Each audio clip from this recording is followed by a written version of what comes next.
સેજલ, પપ્પાના નિર્ણયનું બહુ દુઃખ થયું છે ને? ના, પણ કંટાળી ગઈ છું. બંધ થવું જોઈએ હવે આ બધું.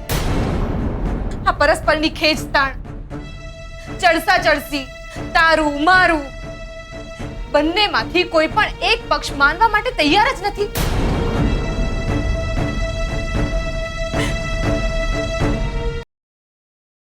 તને પપ્પાનો નિર્ણય ખોટો લાગે છે? ના, મારો નિર્ણય ખોટો છે.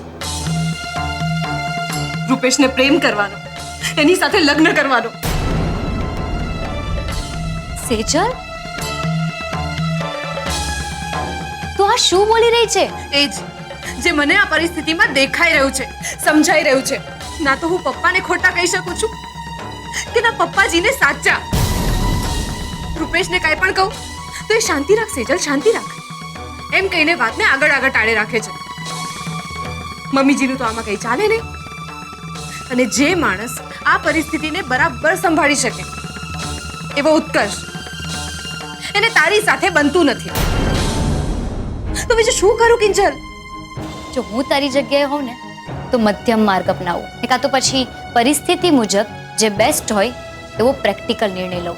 તો પછી એક જ પ્રેક્ટિકલ ઓપ્શન બચે છે, મારી અને રૂપેશની સગાઈ તોડવી. સેજલ, અને ઓપ્શન નહીં, ગાંઠ પણ કહેવાય. અરે હવે તો 70 પ્રોબ્લેમ્સ આવશે, 70 ટેન્શન આવશે. એનો અર્થ એ થોડો છે કે તું સગાઈ તોડી નાખે. તો બીજું શું કરું કિંજલ? અને એવું તો નથી ને કે પપ્પાની ચિંતા એકમાત્ર તને જ નડે છે? જો હું પપ્પાજીની સામે કાંઈ પણ બોલવા જાઉં તો મને આપણા ઘરના સંસ્કારોની મર્યાદા નડે છે. તો પછી છે જ ક્યાં કોઈ બીજો મધ્યમ માર્ગ? રૂપેશની સાથે સગાઈ તોડી નાખું એટલે થઈ જાય બધાને પરમ શાંતિ.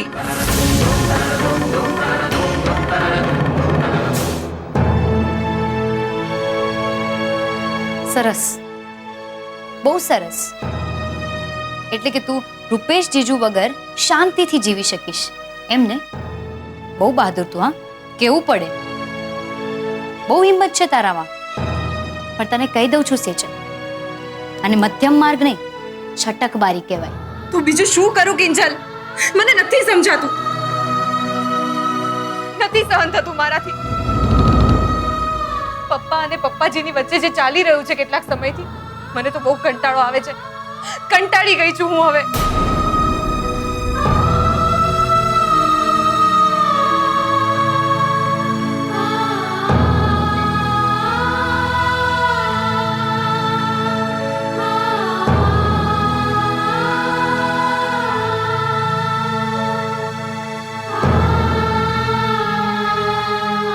સેજલ, આજો મારા હાથમાં શું છે?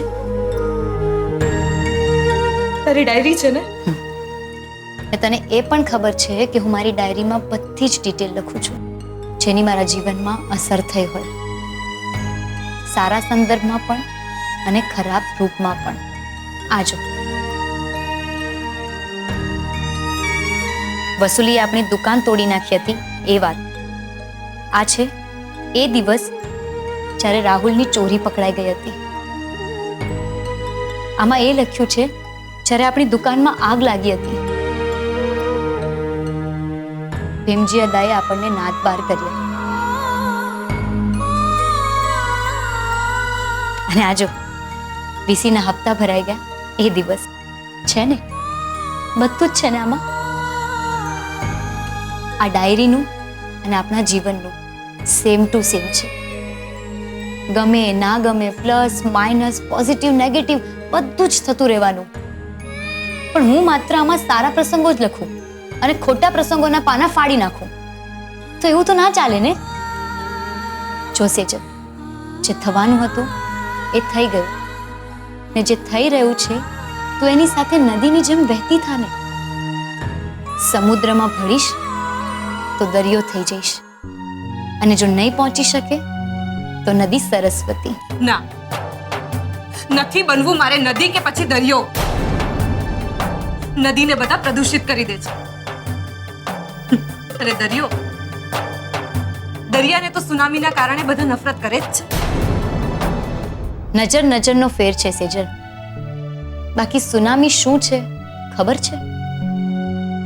દરિયાનો પ્રકોપ નથી, પણ કુદરતનો જવાબ છે. દરિયામાં લોકો બધું જ નાખે, ગંદકી, કચરો, બધું જ, અને તોય દરિયો એમ કે હશે. ચલો, દરિયાને થાય કે લોકો આજે સમજશે, કાલે સમજશે, પણ લોકો તો સમજતા જ નથી. પછી ક્યારેક દરિયાને પણ થાય ને, આતા માજી સટકલી. તો બસ, સુનામી બનવું પડે તો એ પણ બની જવાનું. એ તાંડવ નથી, પણ કચરો ભૂસતું મોજું છે. સમજી? પણ મારા માટે સુનામી બનવું એ હાંસિયા બહાર જવા વાળી વાત છે. મારાથી નહીં થઈ શકે. અને તને ખબર છે ને, આપણે ખાવા પીવા માટે પણ કેવી સ્ટ્રગલ કરી રહ્યા છીએ. એવામાં ધામધૂમથી લગ્ન નથી પોસિબલ. એટલા માટે જવા દઈએ આ વાત પણ અને આ વેવિશાળ પણ.